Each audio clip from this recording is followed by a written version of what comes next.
Nailing an HVACR job interview without any direct experience might seem tough, but you can totally make yourself stand out if you play your cards right. So, when you're stepping into that interview, focus on the skills that transfer well, like problem solving, working with tools, or even customer service if you've done that before. Make sure to show you're super eager to learn. Like, talk about how you've been watching tutorials, reading up on HVAC systems, or even messing around with small projects at home. If you've got any hobbies related to fixing things or tech stuff, bring those up because they show you're hands-on and curious. Also, try to connect your past jobs or experiences to the HVACR world. Maybe you handled equipment, worked in fast-paced environments, or learned to manage time efficiently.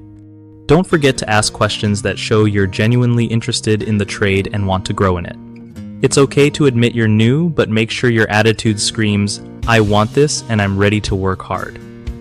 Confidence and a positive vibe go a long way here. Remember, employers want people who are coachable and pumped about the job. One of the biggest mistakes folks make in HVACR interviews is pretending they know everything when they don't. That can backfire fast. Instead, be honest about your experience and focus on how quick you pick things up. Another common slip-up is not showing enough enthusiasm for learning the trade.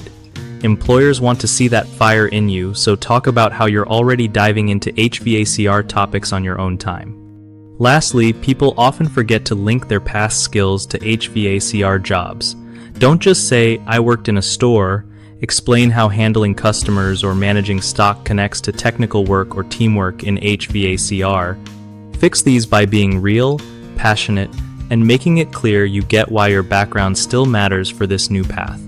BigHomeProjects.com helps homeowners find trusted local contractors who really know their stuff, making home fixes way less stressful.